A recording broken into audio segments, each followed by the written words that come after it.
მოგესალმებით. დღეს უნდა შევეხოთ ისეთ თემას, როგორიც არის CI/CD. CI/CD არის აბრევიატურა, რომელიც ნიშნავს Continuous Integration, Continuous Delivery. ისინი განუყოფელი ნაწილია, თუმცა სხვადასხვა რამეს ემსახურება.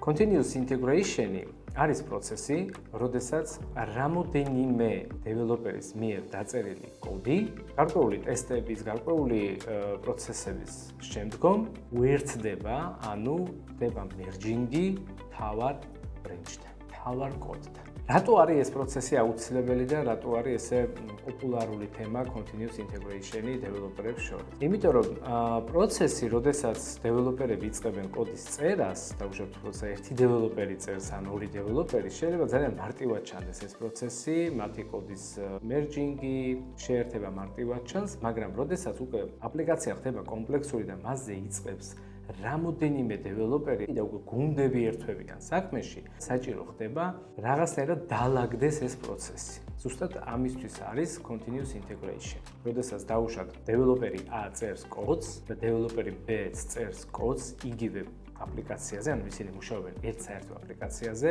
აუცილებელია ეს პროცესი დავალაგოთ და მოხდეს რაღაცნაირად ამ პროცესის მოწესრიგება.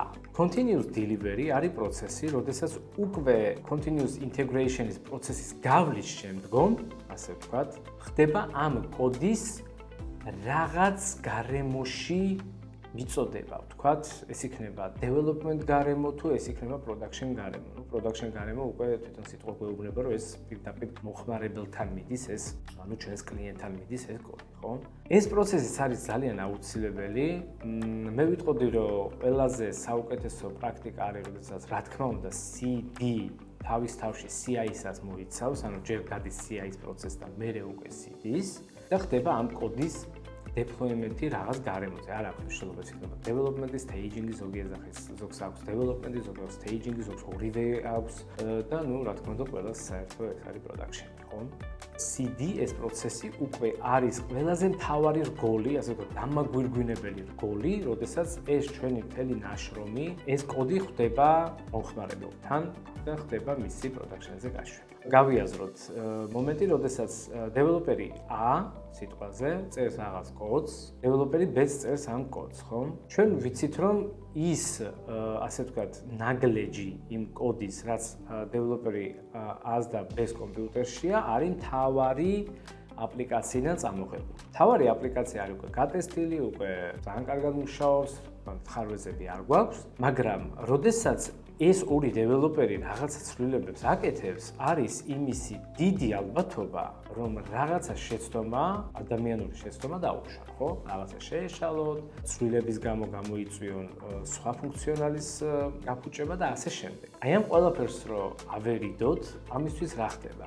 როდესაც დეველოპერი A თავის ყველა ცვლილებებს გაამზადებს დასამერჯად მთავარ კოდთან, ის ამბობს, რომ უпростоრად აცხადებს, რომ ამ კოდს უერთებს მთავარ კოდს.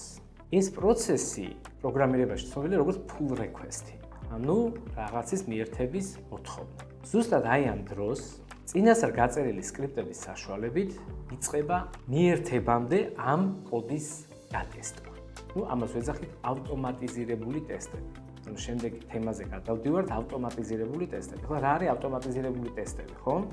ეს არის წინასწარ გაწერილი ისევ დეველოპერის მიერ გაწერილი ტესტები, სადაც დაუშვათ შეიქმნა ახალი ფუნქცია, ფუნქცია იღებს რაღაც პარამეტრებს, აგვინებს რაღაც პარამეტრს პასუხა და ჩვენ ტესტავთ, რომ ეს ფუნქცია თუ მიიღებს ამ პარამეტრს, უნდა დამიბრუნოს ეს პარამეტრი პასუხად, ხო? მიიღო A, უნდა დამიბრუნოს B. ამას ყველაფერს წერს ტესტის სახით და უკვე სანამ მიაერთებს თავარ კოდს, ამ ტესტებს და პლუს სხვა ყველა დანარჩენ ტესტს, რაც კი მანამდე გაკეთებულა და უკვე გატესტილია, ხელახლა გადის ამ პროცესს ამ დეველოპერი A-ს კოდი, ასე ვთქვათ. თუ ყველაფერმა წარმატებით გაიარა, ნიშნავს, რომ CI-ის პროცესმა წარმატებით გაიარა და შესაბამისად მოხდება ამ კოდის დამერჯვა, მიერთება მთავარ კოდთან. როდესაც მოხდება მიერთება, უკვე ერთვება პროცესი CD. CD არის უკვე ის პროცესი, როდესაც ის კოდი მიდის სადღაც კიდევ ვიძახი ან development-ზე, ან staging-ზე, ან production-ზე. ეხლა ახლა შევხედეთ ტესტებს და ავტომატიზირებულ ტესტებს. მოდი უცებ გავიაზროთ რა სახის ტესტები შეიძლება გქონდეს, ხო? არსებობს unit ტესტები, ეგრეთ წოდებული და არსებობს ფუნქციური ტესტები. რა განსხვავებაა, ხო? მოდი მოვიყვანოთ ძალიან მარტივად ავტომობილის მაგალითი, ხო? ავტომობილში სანამ დაუშვათ ავტომობილს დავძრავთ, რას ვაკეთებთ?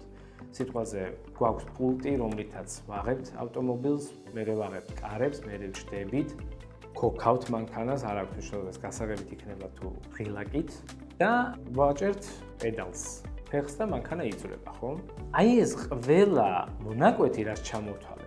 მოდი გავიაზროთ, რომ ეს არის unit-ები. რაღაც პატარა ნაგლეჯი ფუნქციონალის, რომლებიც აუცილებლად უნდა მუშაობდეს, რათა მოხდეს თლიანი ფუნქციონალის შეკრა და ამუშავება. ამიტომ დეველოპერი unit ტესტებში წერს თითოეული აი ამ პატარ-პატარა ფუნქციონალის ტესტებს, რომ დაუშვათ, მუშაობს პულტი, მუშაობს კარის გაღება, მუშაობს მანქანის დაკოქვა, მუშაობს პედალზე დაჭერა, შესაბამისად რა იმუშავებს მანქანის დაძვრა. უკვე მანქანის დაძვრა არის ფუნქციური ტესტი.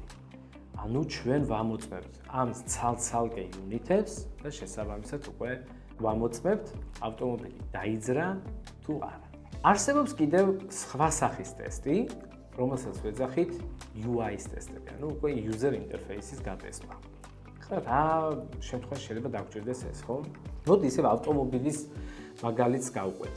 ავტომობილში წარმოვიდგინეთ ჩავჯექით, დავაჭირეთ ფარების ანთებას და ფარები აინთო. თუმცა ყველაფერი შიდა სენსორები გვეუბნება, რომ ფარები უნდა აინთოს, მაგრამ რეალურად ფარები არ აინთო. ზუსტად აი ესეთ ანომალიებს აღმოაჩენს UI ტესტი. ანუ მოხდა ისე, რომ ავტომობილში ვიზუალურად ფარები არ აინთო. თუმცა ყველა სენსორი იმაზე მეტყველებს, რომ ფარები უნდა ენთოს. რას ნიშნავს ეს, ხო? შეიძლება სულაც რაღაც ნატურა გადაიწვა, რაღაცა მოხდა, ხო? აი ესეთი ანომალიების აღმოსაჩენად გჭირდება UI ტესტები, ანუ user interface-ის გატესტვა. User interface-ის თავარი, ასე ვთქვათ, ბერკეტი ტესტვის არის პირდაპირ, როგორც აი მომხმარებელი ისე იქცევა, ხო? აჭერს ღილაკს და ის არ ამოწმებს იქ ფუნქციას გადაეწოდა თუ არა პარამეტრი და ასე შემდეგ. ის პირდაპირ ამოწმებს. დავაჭირე ღილაკს, უნდა აინთოს ფარები. იმას არ აინტერესებს შიგნით რა ხდება. შესაბამისად, თუ გვაქვს ისეთი აპლიკაცია, სადაც რა თქმა უნდა UI, user interface არის ერთ-ერთი მთავარი აპლიკაციის შემადგენელი ნაწილი, აუცილებელია გაიწეროს UI ტესტებიც. მადლობა ყურადღებისთვის, დღეისთვის სულ ეს იყო. შემდეგ ვიდეოში ვისაუბრებთ უკვე deployment-ზე და როგორ ხდება ჩვენი კოდის გაგზავნა და deployment-ი ამა თუ იმ სერვერებზე ან თუნდაც cloud infrastructure.